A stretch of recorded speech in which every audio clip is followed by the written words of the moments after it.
لإيلاف قريش إيلافهم رحلة الشتاء والصيف فليعبدوا رب هذا البيت الذي أطعمهم من جوع وآمنهم من خوف۔ سورۃ القریش یہ مکۃ المکرمہ میں نازل ہوئی۔ اس میں 4 آیتیں ہیں۔ حضرات مفسرین میں بعضوں نے یہ کہا کہ سورہ قریش حقیقت میں سورہ فیل ہی کا حصہ ہے۔ سورہ فیل جو اس سے پہلے کی صورت ہے سورہ فیل، الم تر کیف فعل ربک باصحاب الفیل، اسی کا حصہ ہے سورہ قریش۔ گویا سورہ فیل ہی کا تتمہ ہے۔ اسی لیے قرآن پاک کے بعض نسخوں میں سورہ قریش سورہ فیل دونوں کو ملا کر ایک ہی صورت بنا دیا گیا۔ گویا درمیان میں بسم اللہ ہی نہیں ہے۔ الم تر کیف فعل ربک باصحاب الفیل الم یجعل کیدہم فی تضلیل وارسل علیہم طیرا ابابیل ترمیہم بحجارۃ من سجیل فجعلہم کعصف مأکول لإیلاف قریش ایلافہم رحلة الشتاء والصیف فلیعبدوا رب هذا البیت الذی اطعمہم من جوع وآمنہم من خوف۔ یہ پوری صورت ایک ہی صورت بتا دی گئی۔ حضرت عثمان رضی اللہ تعالی عنہ نے جب قرآن پاک کی ترتیب دیے اور پورے عالم کے قرآن کو یہ قرآن کے لیے آپ نے تمام صحابہ اکرام کا اجماع فرمایا، اس وقت میں حضرت نے سورہ فیل کو اور سورہ قریش کو الگ الگ لکھوایا، اور اس وقت میں باقاعدہ درمیان میں بسم اللہ الرحمن الرحیم تحریر فرما کر دونوں کے درمیان فصل قائم کیا۔ تو یہ ایک بات ہے جو ہم کو واضح ہونا ضروری ہے۔ اس کے ذریعے سے علماء یہ فرماتے ہیں سورہ فیل کے آخری آیتوں کا تعلق سورہ قریش کی ابتدائی آیتوں سے ہے۔ اب آپ حضرات قرآن پاک میں ذرا غور کریں۔ سورہ فیل میں آخری آیت ہے فَجَعَلَهُمْ كَعَصْفٍ مَأْكُولٍ۔ فَجَعَلَهُمْ كَعَصْفٍ مَأْكُولٍ۔ آپ ذرا سورہ فیل کا ترجمہ بھی سن لیں گے تو پھر تعلق جوڑنا آسان ہوگا۔ الم تر کیف فعل ربک باصحاب الفیل، کیا تو نے نہ دیکھا کیسا کیا تیرے رب نے ہاتھی والوں کے ساتھ۔ الم یجعل کیدہم فی تضلیل، کیا نہیں کر دیا ان کا داؤ غلط۔ کیدہم داؤ کہتے ہیں، جیسے داؤ لگاتے ہیں، ترکیب کرتے ہیں، ترتیب بناتے ہیں، اس کو داؤ کہا جاتا ہے۔ کیا اللہ نے ان کے داؤ کو غلط نہیں قرار دے دیا؟ اور وَأَرْسَلَ عَلَيْهِمْ طَيْرًا أَبَابِيلَ، اور بھیجے ان پر اڑتے جانور ٹکڑیوں ٹکڑیوں میں۔ کیا مطلب؟ طیرن ابابیل، ابابیل کو یہ چھوٹے چھوٹے پرندے تھے، تو اس کو اللہ تعالیٰ نے ٹولیاں ٹولیاں بنا کر ان کو بھیجا۔ ترمیہم، پھینکتے تھے، بحجارۃ من سجیل، پھینکتے تھے ان پر پتھریاں کنکر کی، یعنی کنکر کی پتھریاں انہوں نے پھینکی۔ فجعلہم کعصف مأکول، پھر کر ڈالا ان کو جیسے بھس کھایا ہوا۔ یہ الفاظ ترجمے کے ہیں، جو ترجمہ آپ حضرات کے سامنے میں نے سنایا، اس کے ساتھ آپ اب جوڑیں گے سورہ قریش کو. سورہ قریش کو جب جوڑیں گے تو سورہ قریش کی ابتدائی ترجمہ کیا ہے آپ ذرا وہ بھی جوڑتے ہوئے دیکھتے چلیے. سورہ قریش میں ہے لِإِيلَافِ قریش، اس واسطے کہ مانوس رکھا قریش کو. اس واسطے کا مطلب کیا؟ ارے بھئی اس واسطے کا لفظ اس وقت استعمال ہوتا ہے جب پہلے سے کوئی مضمون چل رہا ہو، کوئی بات پہلے سے چل رہی ہو، تب اس بات کو سمجھانے کے لیے اس واسطے کا لفظ استعمال ہوتا ہے. تو اس واسطے کا مطلب یہ ہوا کہ پچھلے جو مضمون آپ کو بیان کیا، کیا مضمون؟ کہ ہاتھیوں والوں نے جو مکر کیا، ان کے مکر کو اللہ نے فیل کیا، اور ان کے مقابلے میں اللہ نے پرندوں کی ٹولیاں لائی، اور اس ٹولیوں کے ذریعے سے اللہ نے ان کو نیست و نابود کر دیا، وہ منہ کھا کر رہ گئے. اس واسطے قریش، اس واسطے کہ مانوس رکھا قریش کو. کیا مطلب؟ قریش احباب کے اندر ایک انسیت پیدا ہوئی.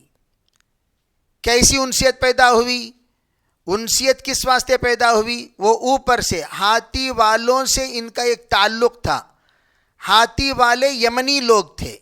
یمنی لوگوں سے ان کا رشتہ کیا تھا؟ تجارت کا رشتہ تھا. اور تجارت کے رشتے کی بنیاد پر یمن کو آنا جانا کثرت سے کیا کرتے تھے. اس لیے کہ اللہ تعالیٰ نے مکۃ المکرمہ کو، جیسے حضرت ابراہیم علیہ السلام کی دعا ہے، آپ ذرا اس بات پر توجہ دیں. حضرت ابراہیم نے جس وقت دعا مانگی تھی، اور اس میں حضرت ابراہیم علیہ السلام نے یہ فرمایا تھا، اے اللہ میں نے یہاں پر میرے بیوی بچوں کو یہاں قیام کر دیا، قیام کیا. تو حضرت نے جو دعا مانگی تھی وہ دعا کیا تھی؟ ربنا انی اسکنت من ذریتی بواد غیر ذی زرع عند بیتک المحرم، عند بیتک المحرم. دیکھیے مکۃ المکرمہ کی اصل بنیاد حضرت ابراہیم علیہ السلام ہے. حضرت ابراہیم علیہ السلام نے دعا مانگی، اے پروردگار میں نے اپنے خاندان کا ٹھکانہ لگا دیا، میں نے اپنے خاندان کو یہاں روک دیا. انی اسکنت من ذریتی. من ذریتی، من کا لفظ جو استعمال ہوتا ہے وہ بعض کے لیے استعمال ہوتا ہے. یعنی ابراہیم علیہ السلام کا بہت بڑا خاندان تھا. ان کے خاندان کی ایک مخصوص اولاد کو، ایک نسل کو حضرت ابراہیم نے مکۃ المکرمہ میں چھوڑا، مکے کو آباد رکھنے کے لیے. تو اس کو یہاں اشارہ فرمایا، انی اسکنتو، میں نے قیام کرایا. اسی لیے علماء فرماتے ہیں پچھلے زمانے کے انبیاء علیہم السلام جہاں جہاں خیر کا کام وجود میں لانے کا ارادہ فرماتے اور اللہ کی طرف سے حکم ہوتا، وہاں اپنے ہونہار اولاد کو چھوڑتے ہوئے آگے بڑھ جاتے. بیٹا تم یہاں رہو، یہاں آباد کرو، بیٹا تم یہاں رہو، تم یہاں آباد کرو، بیٹا تم یہاں رہو، تم یہاں آباد کرو. اس طرح ابراہیم علیہ السلام نے حضرت اسماعیل علیہ السلام کو آباد کرنے کے لیے چھوڑ دیا. تو اس کو فرمایا انی اسکنت من ذریتی. کہاں چھوڑا؟ بوادین. دیکھو واد کا لفظ استعمال ہوتا ہے جہاں ایسی زمین کے لیے جہاں پر اگنے کی صلاحیت نہ ہو. اگنے کی صلاحیت جہاں نہیں ہے اسے وادی بولتے ہیں. وادی کے معنی وہاں کوئی چیز اگتی نہیں ہے، وہ چٹیل میدان ہے، سنگلاخ زمین ہے، اس کے اندر اگنے کی صلاحیت نہیں ہے. فرما دیا پروردگار تیرا حکم ہے یہاں رکنا، یہاں رکانا، تو میں نے وہاں رکایا جہاں پر اگنے کی صلاحیت ہی نہیں. غیر ذی زرعین، وادی کا آگے ترجمہ بھی اللہ نے فرما دیا ایسی جگہ جہاں پر کوئی چیز اگتی نہیں ہے، کوئی بھی چیز نہیں اگتی، ایسی جگہ پر میں نے چھوڑ دیا. وہ کون سی جگہ پر چھوڑا؟ کس کے لیے چھوڑا؟ عند بیتک المحرم، تیرے گھر کے نزدیک. عند بالکل نزدیک. عند کے معنی بالکل، جیسے مثال کے طور پر ایک عند کو سمجھنے کے لیے یہ سمجھیے، میں نے آپ کے پاس پوچھا کیا آپ کے پاس پیسہ ہے؟ لیکن آپ کے پاس پیسہ ہے لیکن گھر میں ہے. آپ نے کیا کہا کہ میرے پاس پیسہ ہے. تو پیسہ ہے کو آپ اندی فلوس نہیں بول سکتے. اند کا لفظ کب بولیں گے؟ جب آپ کے جیب میں آپ کے پاس فی الحال پیسہ ہو. اگر کوئی پوچھ رہا ہے کہ آپ کے پاس پیسہ ہے، ہاں پیسہ ہے، کہاں ہے؟ گھر میں ہے. بھائی گھر میں تو سب کے پاس ہے. میں اس وقت پوچھ رہا ہوں، اس وقت ہم لوگ دکان پر آئے ہوئے ہیں، کیا اس وقت آپ کے پاس پیسہ ہے؟ حل عندک فلوس، وہاں لفظ عند استعمال ہوتا ہے، بالکل قریب. تو یہاں پر اللہ کے حضرت خلیل اللہ کے دوست حضرت ابراہیم علیہ السلام یہ فرما رہے ہیں، عند بیتک المحرم، میں اس لیے نہیں چھوڑا کہ وہ مکے میں رہیں، بلکہ تیرے گھر کے پاس رہیں. گویا تیرے گھر کے خادم بن کر رہیں، تیرے گھر کے ساکن بن کر رہیں، تیرے گھر کو طواف کرنے والے بن کر، تیرے گھر کی حفاظت کرنے والے بن کر میں یہاں پر چھوڑ کر جا رہا ہوں. لیکن چھوڑا کیوں؟ آگے اس کی وضاحت ابراہیم علیہ السلام فرماتے ہیں، ربنا، اے میرے پروردگار، میں یہاں اس لیے چھوڑ رہا ہوں لیقیم الصلاۃ، تاکہ نماز قائم کرے. تو گویا مسجد کو آباد کرنے کے لیے مستقل سب سے پہلے قیام کرایا حضرت ابراہیم علیہ السلام نے حضرت اسماعیل کو، بھئی یہاں نماز قائم کرو. دھیرے دھیرے مصلی بڑھتے رہیں گے، ایک ایک مصلی دھیرے دھیرے بڑھیں گے، تم یہاں رہ کر نماز قائم کرو. اب لیکن فرمایا کہ بھئی لوگ کیسے آئیں گے؟ وہ تیری ذمہ داری ہے.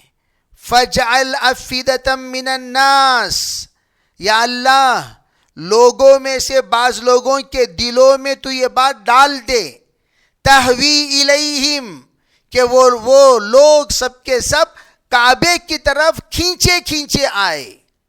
تہوی الیہم، رخ کرے وہ لوگ کعبے کا، تہوی الیہم. اب وہ آج آ گئے تو آنے کے لیے کوئی نہ کوئی سبب تو چاہیے. بھائی نماز پڑھنے کے لیے تو کوئی نہیں آئے گا. جیسے عام طور پر لوگ نماز گاہ جہاں بناتے ہیں، مسجد جہاں بناتے ہیں، وہاں استنجا خانہ بھی بنا دیتے ہیں، کچھ ہوٹل بھی بنا دیتے ہیں. کیوں؟ بھئی کوئی لوگ آئیں گے چائے پینے کے لیے، نماز بھی پڑھ لیں گے، طہارت کے لیے آئیں گے، نماز بھی پڑھ لیں گے.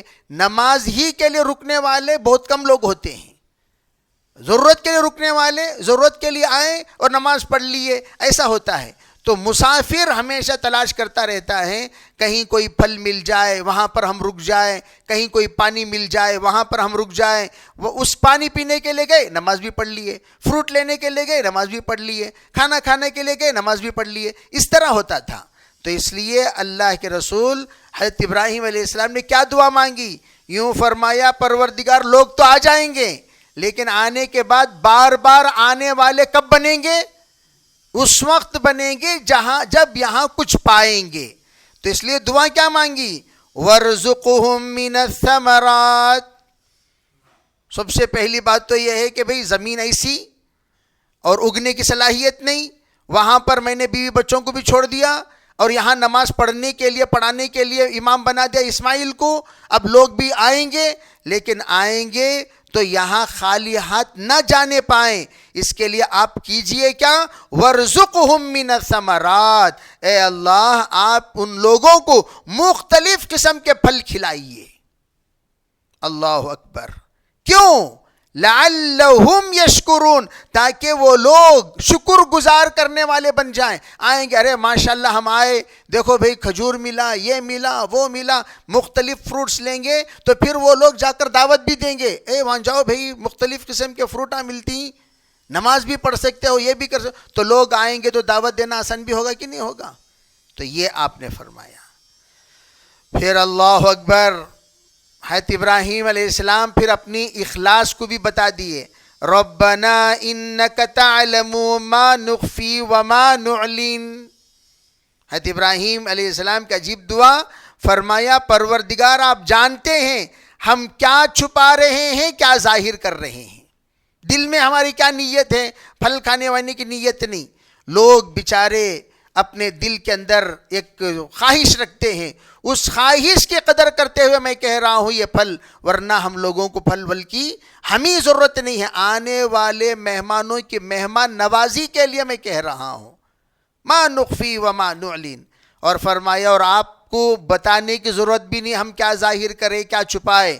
وما يخفى على الله من شيء في الارض ولا في السماء. اللہ تعالیٰ سے زمین و آسمان میں کوئی چیز چھپی ہوئی نہیں ہے. یہ فرمایا. پھر کیا کہا؟ پھر کہا اے اللہ آپ نے مجھے جو بچے دیے بڑی عمر میں دیے، اور یہ بچوں کا بھی میں شکر ادا کرتا ہوں، آپ اگر مجھے صاحب اولاد نہ بناتے تو میں یہاں اسماعیل کو اور وہاں اسحاق کو کیسے چھوڑتا؟ آپ مجھے اولاد دیے تبھی تو میں چھوڑ رہا ہوں۔ اس لیے فرمایا الحمدللہ الذی وہب لی علی الکبر اسماعیل و اسحاق، تمام تعریفیں اس پروردگار کے لیے ہیں جس نے مجھے عطا کیا بڑی عمر میں، 80 سال کے بعد بڑی عمر میں عطا کیا۔ کون؟ اسماعیل اور اسحاق۔ ان ربی لسمیع الدعاء، فرمایا پروردگار اس آخری عمر میں میرے مشن کو آگے بڑھانے کے لیے ایک طرف میں اسماعیل کو چھوڑ دیا، ایک طرف میں اسحاق کو چھوڑ دیا۔ رب میں آپ سے یہ التجا کرتا ہوں، جو کچھ دعائیں میں نے مانگی ان تمام دعاؤں کو اے میرے پروردگار تو ضرور سننے والا، لسمیع الدعاء، ضرور سنے گا، ضرور سنے گا۔ پھر فرمایا یا اللہ میں صرف دوسروں کے لیے دعا مانگ کر اپنے آپ کو بھول گیا مت سمجھیے، مجھے اپنی ذات یاد ہے۔ یہ ہے اصل، ہم چاہے کہ جس کسی کے لیے بھی کوئی بھی دعا کرے اپنی ذات کو نہ بھولے۔ تو حضرت ابراہیم نے پھر کیا دعا مانگی؟ رب اجعلنی مقیم الصلاۃ ومن ذریتی۔ نماز کے لیے لوگ تو آ گئے، امام صاحب غائب، امام صاحب غائب، کہاں امام صاحب، کہاں امام صاحب، امام صاحب کہاں، امام صاحب غائب۔ ارے بھئی لوگوں کے اندر بیڈ امپریشن ہوگا کہ نہیں ہوگا؟ لوگ کیا سمجھیں گے؟ ارے بھئی یہ کیا ہو گیا، ہم آئے حضرت نہیں ہے تو کریں کیا کریں؟ اسی لیے کہا جاتا ہے غیر حاضری سے دیر حاضری بہتر ہے۔ ارے بھئی غیر حاضری سے لیکن حاضر ہو جائیں ہر حال میں، چاہے دیر ہی کیوں نہ ہو، کہ لوگ پریشان نہ ہو کہ ابھی کیوں نہیں آئے، کیوں نہیں آئے۔ کیا فرمایا حضرت نے عجیب دعا کی، فرمایا اے میرے اللہ مجھے تو سب سے پہلے نماز پڑھنے والا بنا دے، رب اجعلنی مقیم الصلاۃ، نماز قائم کرنے والا، ومن ذریتی، میرے نسل کو بھی نماز پڑھنے والا بنا، ربنا وتقبل دعا، فرمایا اے میرے رب تو دعا قبول فرما۔ پھر کیا کہا؟ رب اغفر لی، اللہ اکبر اللہ اکبر، رب اغفر لی، اے اللہ بس ہم تو نماز بھی پڑھ رہے ہیں اور دعا بھی کر رہے ہیں، سب کچھ ہو رہا ہے، میرے رب جو کچھ میں کر رہا ہوں وہ میرے والدین۔ اب یہاں ایک عجیب بحث ہے، حضرت ابراہیم علیہ السلام نے جو دعا مانگی رب اغفر لی کے بعد ولی والدیہ حضرت نے دعا مانگی ہے۔ اب سوال یہ پیدا ہوا کہ حضرت ابراہیم علیہ السلام نے جو دعا مانگی، یا اللہ تو میری مغفرت فرما، میرے والدین کی مغفرت فرما، کیا ابراہیم علیہ السلام کے والدین مسلمان تھے؟ یہ الگ بحث ہے، مسلمان تھے کہ نہیں تھے یہ الگ بحث ہے، لیکن علماء یہ فرماتے ہیں والدین کا حکم صرف اپنے والدین پر نہیں ہوتا، آبا و اجداد پر بھی ہوتا ہے۔ کوئی نہ کوئی نسل میں یہ دعا مانگی ہوگی، کسی نہ کسی نے دعا مانگی، کیا مانگی؟ یا اللہ میری نسلوں میں ہدایت کا کام کرنے والوں کو، نبوت کا سلسلے کو جاری و ساری فرما، کوئی نہ کوئی دعا مانگے ہوں گے۔ تو اس دعا کا اثر چاہے 100 سال بعد کیوں نہ ہو، 200 سال بعد کیوں نہ ہو، 1000 سال بعد کیوں نہ ہو، اللہ ضرور اس کا اثر ظاہر کرے گا۔ تو میرے والدین میں میری والدہ کی بھی دعا تھی ہوگی، میری والد کی دعا تھی ہوگی، کوئی بھی دعا، یا اللہ اس دعا کے سلسلے میں میں یہ کہہ رہا ہوں میری مغفرت فرما اور میرے والدین کی بھی مغفرت فرما۔ علماء فرماتے ہیں اس وقت ابراہیم علیہ السلام کے والدین باحیات تھے، تو دعا مانگی حضرت ابراہیم علیہ السلام نے، اور کہا صرف اتنا ہی نہیں وَلِلْمُؤْمِنِينَ، تمام مومنین کی بھی مغفرت فرما، یوم یقوم الحساب، اس دن جس دن تو حساب لے گا۔ مغفرت کب چاہیے؟ آخرت میں چاہیے، یہ دعا مانگی۔ اب یہ دعا حضرت ابراہیم علیہ السلام نے تو مانگی، مانگنے کے بعد اللہ تعالیٰ نے اس دعا کو کیسے قبول فرمایا، اس کے سلسلے میں ایک اور روایت، میں آپ کو اصل میں یہ معاملہ کیوں بتا رہا ہوں، یہ اس لیے بتا رہا ہوں کہ یہ پتہ چلے کہ حضرت ابراہیم علیہ السلام کی دعاؤں کی برکت سے اللہ تعالیٰ نے کیسے کیسے نعمتیں مکۃ المکرمہ میں اللہ نے نازل فرمائی۔ ایک عجیب بات روایتوں میں یہ بات ملتی ہے، اللہ تعالیٰ نے بلایا حضرت جبریل علیہ السلام کو اور یوں فرمایا، اے جبریل جاؤ یہ بینج لے کر جاؤ، اور جانے کے بعد اس بینج کا طواف کراؤ، اور پھر اسے لے جا کر بکھر دو اس زمین میں جس زمین میں یہ بینج کارآمد ہو جائے، پھل اگ جائے۔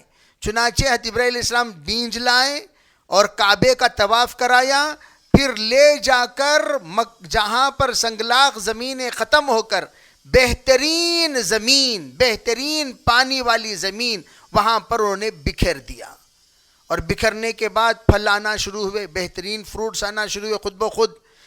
جب آسمان سے لا کر بکھرے ہیں تو خود بخود اگنا شروع ہوئے۔ جب اگنا شروع ہوئے تو فرمایا یہ ہے طائف۔ طائف کے معنی طواف کرنے والا، گویا ہر پھل وہاں کا طواف کیا ہوا ہے۔ نسل طواف کے حاجی پھل ہے وہ سب، معتمر پھل ہے وہ سب، وہ پھل وہ ہیں جو اللہ کے حکم سے اللہ تعالیٰ نے آسمان سے بینج دے کر بھیجا اور وہ بینج کو لا کر اگایا گیا۔ اسی لیے کہتے ہیں طائف کے اندر اللہ تعالیٰ پورا سال ہر پھل اگاتا ہے۔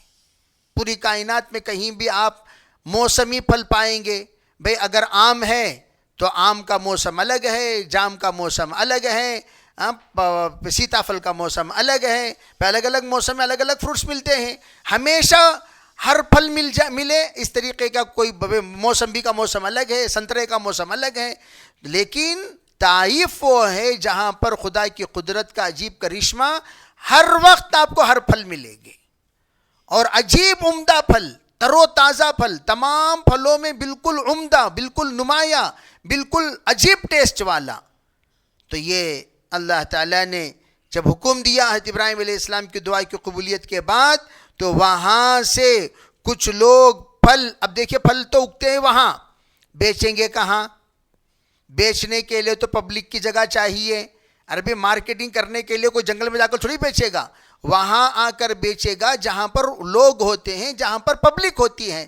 چنانچہ وہ لوگ لے آتے تھے فروٹس مکۃ المکرمہ، کعبے کے پاس، اس لیے کہ کعبے کو اللہ نے زمزم سے نوازا، اور زمزم ایسا کرشمے والا پانی تھا جو کوئی پی لیتا وہ پورے علاقے میں یہ بات مشہور ہو گئی، ارے بھئی یہ پانی پینے کے بعد عجیب سی ایک کشش ہے اس پانی میں، بار بار پینے کو جی چاہتا ہے۔ اس لیے کہ اس زمانے میں پانی بہت ہی زیادہ اہمیت رکھتی تھی، تو پانی کی برکت سے لوگوں کا آنا جانا ہوتا تھا۔ اور پھر طائف والوں نے اپنا مارکیٹ سجایا مکۃ المکرمہ میں، تو حضرت ابراہیم علیہ السلام کی دعا اللہ نے قبول فرمائی۔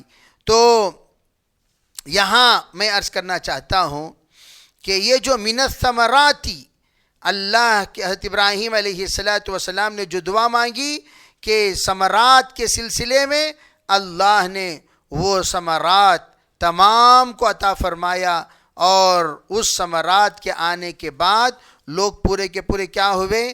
سب کے سب تاجر بن گئے۔ کیا بن گئے؟ اب دیکھیے تو یہاں اللہ تعالیٰ فرماتے ہیں الذی، اللہ کی صفات نقل کرتے ہوئے اللہ تعالیٰ فرما رہا ہے، یا ایھا الناس اعبدوا ربکم الذی خلقکم والذین من قبلکم لعلکم تتقون الذی جعل لکم الارض فراشا والسماء بناء وانزل من السماء ماء فاخرج به من الثمرات رزقا لکم، آسمان سے اللہ نے پانی بھی برسایا اور تمہارے لیے اللہ نے پھل بھی اگائے۔ اے مکے والو سنو، فلا تجعلوا للہ اندادا، جس پروردگار نے تمہیں یہ تمام نعمتوں سے نوازا اس کے ساتھ کسی کو ہمسر مت ٹھہرایا کرو، وانتم تعلمون، تم جانتے ہو اللہ تعالیٰ کو شرک پسند نہیں ہے۔ اور پھر اللہ تعالیٰ اور ایک جگہ کیا فرما رہے ہیں؟ فرماتے ہیں ذرا سنو، هو الذی مد الارض، پروردگار وہ ہے جس نے زمین کو پھیلایا، وجعل فیہا رواسیہ وانہارا، اللہ تعالیٰ نے اس میں پہاڑ اور نہریں بھی جاری فرمائے، من کل ثمرات، صرف اتنا ہی نہیں، ومن کل ثمرات جعل فیہا زوجین اثنین، اللہ نے ہر طرح کے پھل بھی دیے اور پھلوں میں بھی نر اور مادہ ہے، پھلوں میں بھی نر اور مادہ، یعنی کیا مطلب، میل فیمیل پھلوں میں بھی ہیں۔ اللہ تعالی پھلوں کے درختوں کا نکاح بھی ہوتا ہے، اس کی تحقیق میں ہم لوگ پڑھنے کی ضرورت نہیں، کہاں نکاح ہوتا ہم نہ بلائیں نہیں نہ، ارے بھئی وہ نکاح ہوتا ہے، نکاح ہونے کا نتیجہ اللہ تعالیٰ پھل کیا ہے، یہ نکاح کا نتیجہ ہے، نکاح کا نتیجہ ہے۔ جناب رسول اللہ صلی اللہ علیہ وسلم جب مکۃ المدینہ منورہ تشریف لائے، اس وقت صحابہ اکرام نر مادہ اتنے ماہر تھے، انصار درختوں میں پہچان لیا کرتے تھے، اس میں نری یعنی میل طاقت زیادہ ہے، اس میں فیمیل طاقت زیادہ ہے، تو ان درختوں کو گھسیٹ کر ملا کر اس کو کاٹ کر یوں ملا دیا کرتے تھے اور باندھ دیا کرتے تھے۔ حضور صلی اللہ علیہ وسلم آ کر دیکھے یہ کیا بھی یہ سب تمہیں لوگاں کر رہی ہیں حرکتہ، ختم کرو، ختم ہو گیا۔ جب آپ نے ختم کرو کہا تو پھل اگنا ختم ہو گیا، یعنی پھل اتنا کم ہوگا 100 میں 5۔ پھر صحابہ سب آئے، حضور آپ نے منع کیا، ہم رک گئے، اور رکنے کے بعد پھل آنا بند ہو گئے۔ آپ نے فرمایا انتم اعلم بامور دنیاکم، تمہارے دنیا کے معاملات تم اچھی طرح جانتے ہو، جیسا تم کاشتکار کرتے تھے ویسا کرو بھی، اس معاملے میں مجھے زیادہ اس کے بارے میں تجربہ نہیں ہے، یہ آپ نے فرما دیا۔ پھر صحابہ وہ جو نکاح کراتے تھے یا خوشہ، جیسے ایک خوشہ ہوتا ہے اس میں میل زیادہ ہوتا ہے، دوسرا خوشہ ہوتا ہے اس میں فیمیل زیادہ ہوتا ہے، دونوں خوشے کو کاٹ کر ملا دیا کرتے تھے تو وہ خوشہ بہت زبردست پھلدار ہو جایا کرتا تھا۔ تو یہ درختوں میں نکاح ہوا کرتا تھا، تو اللہ نے قرآن میں اس کا اظہار فرمایا۔ یہاں دیکھیے آپ اس آیت میں آپ دیکھ سکتے ہیں، یہ جو سورہ رعد آیت نمبر 3 میں اس لیے پڑھ رہا ہوں، کہیں آپ حضرت آ کر درخت میں شادی ہوتی بول ڈالے، بھئی شادی ہوتی، میں نہیں بول رہا ہوں۔ من کل ثمرات جعل فیہا زوجین اثنین، ہر پھل میں ہم نے 2 بنائے، زوجین کہتے ہیں میاں بیوی کو، جوڑے کو، اصل جوڑا ترجمہ کرتے ہیں اس کو، ہم نے اس کو 2 جوڑے بنائے، یہ اللہ نے کہا۔ تو میں یہ عرض کرنا چاہتا ہوں، حضرت ابراہیم علیہ السلام کی دعا کی برکت سے اللہ نے ماشاءاللہ پھل عطا فرمایا، اور پھل عطا فرمانے کے بعد جس وقت میں پھل آنا شروع ہوئے، اس وقت میں حضرت ابراہیم علیہ السلام کے اس گھر کو اللہ نے خوب آباد کیا، اور اس آباد کرنے کا نتیجہ کیا ہوا؟ آباد کرنے کا نتیجہ یہ ہوا کہ لوگ وہاں سے پھل لے کر اب سفر کرنا شروع کرتے تھے، دور دور تک سفر میں جاتے اور جا کر وہاں پر الحمدللہ پھل فروخت کرتے، اور ان کو جو ضرورت کی چیزیں ہیں وہ وہاں سے لے کر آتے۔ اسی کو اللہ نے فرمایا فَلْيَعْبُدُوا رِحْلَةَ الشِّتَاءِ وَالصَّيْفِ، یعنی ان لوگوں کا جو سفر ہوتا تھا شام اور یمن کی طرف، یہ سفر جو ہوتا تھا یہ تجارتی سفر تھا۔ پتہ یہ چلا تجارت کے لیے سفر کرنا منع نہیں ہے، جیسے عام طور پر لوگ کہتے ہیں وہاں الگ اللہ کیا، یہاں الگ اللہ کیا، بھئی یہاں کیا اللہ، وہاں کا وہاں بھی گئے تو اللہ ہی رازق ہے، یہاں بھی گئے تو اللہ ہی رازق ہے۔ اگر یہ منع ہوتا، کیا ضرورت مکے والوں کو یمن جانے کی؟ بھئی اللہ کا گھر پہ وہیں، یا اللہ یمن یہیں اتار دے؟ نہیں، اسباب اللہ نے بنائے، یہ بات اچھی طرح سمجھنے کی ہے۔ اللہ نے اسباب بنائے، ہر چیز کے اسباب۔ یا اللہ بول کر اگر ہم دعا کر رہے ہیں، پرانے لوگ بولتے تھے ہاتھ ہلا، یا اللہ بولے تو خالی کافی نہیں، اللہ کیا بولتا؟ ہاتھ، یا اللہ رے کو تو ہاتھ ہلا رے کر کو بولتا کہتے اللہ تعالیٰ۔ یہ پرانے لوگ بولتے نہیں بولتے ہاتھ ہلا رے، کیا مطلب؟ ارے بھی تیرا کام کیا، محنت تو کر کم از کم، رزق دینے والا میں ہوں، اور اس کے لیے کیا کر، تدبیر کر، سوچ۔ اللہ نے تجھے دماغ دیا ہے، اس دماغ کو خواہ مخواہ ایسے ہی مت رکھ لیا کر، اس دماغ کے استعمال سے بھی رزق کے دروازے اللہ کھولتا چلا جائے گا. جیسے ان لوگوں نے دماغ لگایا تو اللہ نے ان کے لیے رزق کا دروازہ اتنا کھولا اتنا کھولا اتنا کھولا، اللہ تعالیٰ متمول بنا دیا، مکۃ المکرمہ کو مالدار شہر بنا دیا. اور بڑے بڑے تجار آتے تھے مال لینے کے لیے، اس لیے کہ یہ لوگ جب جاتے تھے یمن اور شام، یہ دونوں آ کر صنعت و حرفت کے بہت بڑے ماہر ملک تھے، وہاں سے ایسی قیمتی قیمتی اور انوکھی چیزیں لاتے تھے. پورے حجاز سے لوگ کہاں آتے؟ مکۃ المکرمہ آتے. اور آج بھی آپ چلے جائیے مکۃ المکرمہ، آپ کو وہ چیزیں ملے گی پوری دنیا کی، آج بھی جو اس زمانے میں جیسا ملتی تھی آج بھی ملتی ہیں. الغرض بہرحال اسی کو اللہ تعالیٰ نے فرمایا فَلْيَعْبُدُوا رَبَّ هَذَا الْبَيْتِ. بھئی اب جب اللہ تعالیٰ نے تمہیں تجارت کا راستہ کھولا، شکریہ یہ ہے کہ اس گھر کا پروردگار یعنی حق جل مجدہ اللہ جل شانہ، اس کی عبادت کرو، یہ حکم دیا. اور آگے جو معاملہ ہے مضامین وہ انشاءاللہ پھر بتایا جائے گا. یا آپ کو بس اتنی بات سمجھ جائیے کہ اللہ تعالیٰ نے فَلْيَعْبُدُوا رَبَّ هَذَا الْبَيْتِ میں دونوں طرف اشارہ فرمایا ہے، دنیا کے اعتبار سے بھی آخرت کے اعتبار سے بھی. اس کے بارے میں انشاءاللہ مزید تفصیلات آگے بیان کیے جائیں گے. اللہ تعالیٰ عمل کی توفیق عطا فرمائے، اللہ سمجھ نصیب فرمائے.